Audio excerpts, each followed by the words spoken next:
Hi tears, welcome back. எல்லாரும் எப்படி இருக்கீங்க? நல்லா இருக்கீங்களா? இன்னைக்கு நம்ம வீடியோவில் ரொம்பவே சுலபமாக ரொம்பவே ஈஸியாக இன்றைய காலகட்டத்தில் நிறைய பேர் ஃபேஸ் பண்ணுற பிரச்சனையான இந்த மாதிரி காரணமே இல்லாமல் முடி கொட்டுறது, அது மட்டுமே இல்லாமல் சின்ன வயசாக இருந்தாலும் முடி சீக்கிரமாகவே நிறைக்கிற பிரச்சனை, இதுக்கெல்லாம் நம்ம வீட்லேயே நல்ல ஒரு சொல்யூஷன் நம்ம பார்த்துடலாங்க. வீடியோ எல்லோருமே ஸ்கிப் பண்ணாமல் பாருங்கள். வீடியோ பிடிச்சிருந்தா மறக்காமல் உங்கள் ஃப்ரெண்ட்ஸ் அண்ட் ஃபேமிலி கூட ஷேர் பண்ணி சப்போர்ட் பண்ணுங்கள் ஃப்ரெண்ட்ஸ். அப்போ நமக்கு டைம் வேஸ்ட் பண்ணாமல் நேராக வீடியோக்குள்ளே போயிடலாம். அதுக்கு முன்னாடி நம்ம ஒரு நல்ல ஒரு ஈஸியான ஒரு ரெசிபி பார்த்துடலாங்க. அதுக்காக வேண்டி நம்ம ஒரு 2 டேபிள் ஸ்பூன் அளவுக்கு ரிஃபைண்ட் ஆயிலில் தாங்க ஊற்றியிருக்கேன். சட்னி காம்பினேஷன் தாங்க பார்க்க போகிறோம். அதுக்காக வேண்டிட்டு 1 டேபிள் ஸ்பூன் அளவுக்கு உளுந்து, 1 டேபிள் ஸ்பூன் அளவுக்கு கடலைப்பருப்பு நான் போட்டிருக்கேன். அதோடவே 2 காஞ்ச மிளகா நான் போட்டிருக்கேங்க. இந்த காஞ்ச மிளகா போட்டதுக்கு அப்புறமேட்டு ஒரு அரை பவுல், அதாவது 1 டேபிள் ஸ்பூன் அளவுக்கு நம்ம இங்கே கடலை தாங்க, பீனட் கடலை தான் போட்டிருக்கோம்.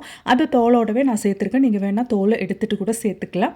அது கூட போட்டதுக்கு அப்புறமேட்டு நல்லபடி இந்த மாதிரி ஒன்று ரோஸ்ட் பண்ணி எடுத்துக்கோங்க. அந்த ஒரு உளுந்து பருப்போட கலர் சேஞ்ச் ஆகிற வரைக்கும் நீங்கள் நல்லா ஒன்று ரோஸ்ட் பண்ணிக்கோங்க. எண்ணெயில் நாம் இந்த மாதிரி உளுந்து பருப்பு ரோஸ்ட் பண்ணி எடுக்கும்போது அவ்வளோ நல்ல டேஸ்ட்டாக இருக்குங்க. என்னன்னா இங்கே ஒரு 2 டேபிள் ஸ்பூன் அளவுக்கு தான் ஊற்றியிருக்கேன். லைட்டாக அந்த உளுந்து பருப்போட கலர் சேஞ்ச் ஆகி உடனே நம்ம ஒரு பவுல் அளவுக்கு சின்ன வெங்காயம் தாங்க நல்லா பொடியாக கட் பண்ணி சேர்த்து கொடுக்குறோம். சின்ன வெங்காயம் போட்டதுக்கு அப்புறமேட்டு நல்லா ஒன்று நம்ம வதக்கி கொடுத்துடலாம். ரொம்பவே டேஸ்டியான, அது மட்டுமே இல்லாமல் ஹெல்த்தியாக ஈஸியாக செய்யக்கூடிய, தோசைக்கு சட்னிக்கு அது மட்டுமே இல்லாமல் ஒயிட் ரைஸ் கூடலாம் போகக்கூடிய ஒரு அருமையான சட்னி ரெசிப்பிங்க. இன்றைக்கி ஃபேஸ்புக்கில், இன்ஸ்டாகிராம்லலாம் ட்ரெண்டிங்காக போயிட்டுருக்கிற ஒரு டேஸ்டியான சட்னி ரெசிபி தான். கண்டிப்பாக நீங்கள் ஸ்கிப் பண்ணாமல் பாருங்கள் ஃப்ரெண்ட்ஸ். இந்த ஒரு டைமுக்கு நம்ம சட்னிக்கு தேவையான அளவுக்கு உப்பு நம்ம சேர்த்து கொடுத்துடலாம். உப்பு நம்ம சேர்த்து கொடுக்கறதுனால சீக்கிரமாக நமக்கு நம்மளோடது வெங்காயம் வதங்கி கிடைக்கும்.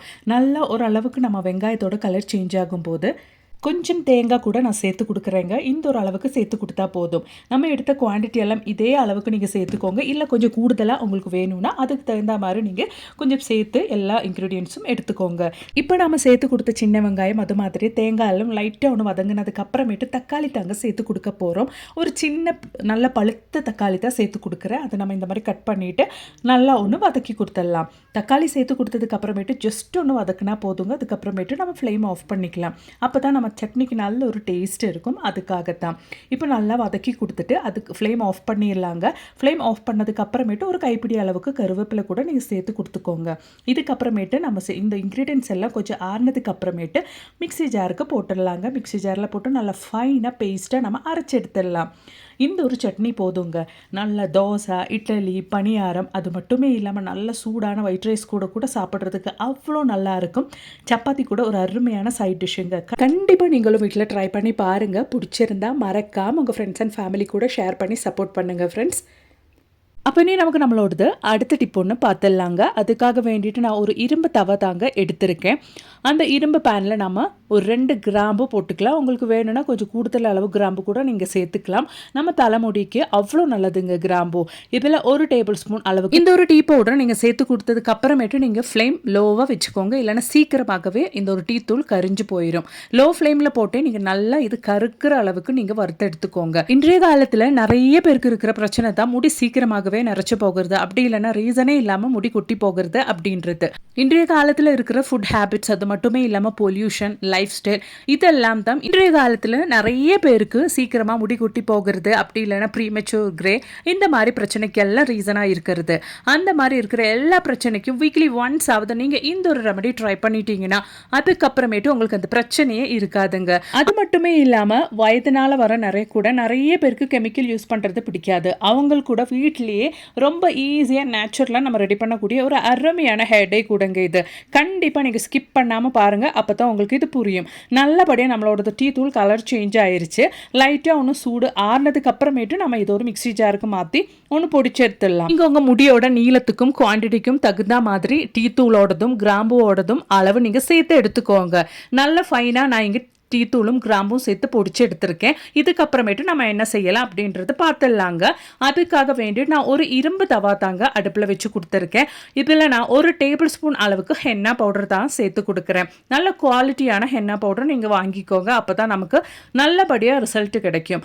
அதில் 1 டேபிள் ஸ்பூன் அளவுக்கு ஹென்னா பவுடர் சேர்த்து கொடுத்ததுக்கு அப்புறமேட்டு நம்ம பொடிச்சு ரெடி பண்ண அந்த ஒரு டீ தூளும் கிராம்பும் நம்ம சேர்த்து ஹென்னா பவுடர் கூட மிக்ஸ் பண்ணி எடுத்துக்கலாம்.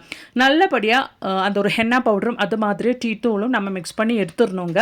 1 டேபிள் ஸ்பூன் அளவுக்கு ஹென்னா பவுடர் நீங்கள் எடுத்துட்டிங்கன்னா அதே 1 டேபிள் ஸ்பூன் அளவுக்கு அந்த டீ தூளும் கிராம்பு பிடிச்சி அந்த ஒரு பவுடர் கூட எடுத்துடணும். நல்லபடியாக நம்ம ஃப்ளேம் ஆன் பண்ணுறதுக்கு முன்னாடி இந்த மாதிரி நல்லா மிக்ஸ் பண்ணிவிட்டு அதுக்கப்புறம் தான் நம்ம ஃப்ளேம் ஆன் பண்ணணும். இந்த ஒரு டைமில் நம்ம ஹென்னா பவுடரும் அது மாதிரியே டீ தூளெல்லாம் நல்லபடியாக மிக்ஸ் பண்ணி எடுத்துட்டோம். இப்போ நம்ம ஃப்ளேம் ஆன் பண்ணிடலாம். ஃப்ளேம் ஆன் பண்ணதுக்கு அப்புறமேட்டு நம்ம இங்கே ஹைபிஸ்கஸ் பவுடர் தான் ஒரு 1/2 டீஸ்பூன் அளவுக்கு சேர்த்து கொடுக்குறோம். நம்ம ஹைபிஸ்கஸ் பவுடர் சேர்த்து கொடுக்கறதுனால நம்ம தலையில் அப்ளை பண்ணிவிட்டு வாஷ் பண்ணுற டைமில் நம்ம சோப்பு ஷாம்பு எதுவும் யூஸ் பண்ண வேண்டாம். இந்த ஒரு ஹைபிஸ்கஸ் பவுடரே நமக்கு நல்ல ஷாம்புவாக நேச்சுரல் ஷாம்புவாக நமக்கு ஒர்க் பண்ணும். அதுக்காக வேண்டியது தான். நல்லா மிக்ஸ் பண்ணிவிட்டு ஹென்னா பவுடரும் அது மாதிரியே டீ தூளெல்லாம் நல்லா சூடானதுக்கு அப்புறமேட்டு நம்ம கஞ்சி தண்ணி தாங்க ஊத்துறோம் தேவையான அளவுக்கு. இந்த ஒரு கஞ்சி தண்ணி நமக்கு 2 நாள் முன்னாடி, அதாவது பழைய கஞ்சி தண்ணினா அவ்வளோ நல்லதுங்க நம்ம ஹேருக்கு. இந்த மாதிரி கஞ்சி தண்ணி ஊற்றிட்டு அப்படியே மிக்ஸ் பண்ணிட்டே இருங்க. உங்கள் மேலே தெரிக்காமல் நீங்கள் பார்த்துக்கோங்க. ஏன்னா நம்மளோட பேனு ரொம்ப சூடாக இருக்கும். நம்ம அப்படி தண்ணி ஊற்றும் போது இல்லைன்னா கஞ்சி தண்ணி ஊற்றும் போது அது உங்கள் மேலே படுறதுக்கு சான்சஸ் இருக்குது. இந்த மாதிரி நல்லா மிக்ஸ் பண்ணும்போதே பாருங்கள் நல்லபடியாக நமக்கு நம்மளோடது அந்த ஒரு ஹென்னா பவுடர் எல்லாம் கலர் சேஞ்ச் ஆகி வருது. இந்த ஒரு டைமில் நீங்கள் ஃப்ளேம் ஆஃப் பண்ணிக்கோங்க. அவ்வளோ தான் நம்மளோடது ஹேர் பேக் இங்கே ரெடி ஆயிருச்சு. இந்த ஒரு ஹேர் பேக் அப்படி இல்லைன்னா ஹேர்டே நீங்கள் ரெடி பண்ணும்போது கொஞ்சம் லூஸ் கன்சிஸ்டன்சியில் ரெடி பண்ணிக்கோங்க. ஏன்னா இது நம்ம ரெடி பண்ணதுக்கு அப்புறமேட்டு ஒரு 2 hours கழிச்சு தான் நம்ம இது பயன்படுத்துவோம். அந்த டைமில் நம்ம இது கொஞ்சம் லூஸ் கன்சிஸ்டன்சியில் ரெடி பண்ணலைன்னா ரொம்பவே திக்காயிரும். ஸோ கொஞ்சம் லூஸ் கன்சிஸ்டன்சியில் பாருங்கள், நான் ரெடி பண்ண இந்த ஒரு கன்சிஸ்டன்சியில் நீங்கள் ரெடி பண்ணி எடுத்துக்கோங்க. அவ்வளோதான். நல்லா மிக்ஸ் பண்ணிவிட்டு இந்த ஒரு டைமில் நம்ம ஃப்ளேம் ஆஃப் பண்ணிடலாம். இதுக்கப்புறமேட்டு நம்ம இதை ரெஸ்ட் பண்ணுறதுக்காக வச்சிடலாங்க. அவ்வளோதான். நம்மளோட நேச்சுரலான ஹேர் டே அப்படி இல்லைன்னா ஒரு அருமையான ஹேர் பேக் இங்கே ரெடி ஆயிருச்சு. நம்ம இது க்ளோஸ் பண்ணிவிட்டு ஒரு 2 hour டைமுக்கு ரெஸ்ட் பண்ணுறதுக்காக வச்சிடலாம். இந்த ஒரு ஹேர் பேக் மட்டுமே போதும், அப்படி இல்லைன்னா இந்த ஒரு ஹேர் டே போதுங்க. தேவையே இல்லாமல் முடி கொட்டுற பிரச்சனை இருக்கிறவங்களுக்கும், அது மட்டுமே இல்லாமல் நிறைய பேருக்கு இன்றைய காலத்தில் இருக்கிற ப்ரீமெச்சூர் கிரே அப்படி இல்லைன்னா வயதுனால வர நிறையா இருந்தால் கூட நீங்கள் வாரத்தில் ஒரு நாள் இது தலையில் அப்ளை பண்ணிவிட்டு ஒரு 1 hour டைமுக்கு நீங்கள் அப்படியே உங்கள் முடியில் வச்சுட்டு ஜஸ்ட்டு நீங்கள் லியூக்வார்ம் வாட்டரில் வாஷ் பண்ணிக்கோங்க. நல்லபடியாக உங்களுக்கு உங்கள் ஹேரில் இருக்கிற எல்லா பிரச்சனைக்கும் ஒரு அருமையான தீர்வு தாங்க இந்த ஒரு ஹேர் பேக்கு. கண்டிப்பாக ட்ரை பண்ணுங்க. பிடிச்சிருந்தா மறக்காமல் உங்கள் ஃப்ரெண்ட்ஸ் அண்ட் ஃபேமிலி கூட ஷேர் பண்ணி சப்போர்ட் பண்ணுங்கள் ஃப்ரெண்ட்ஸ்.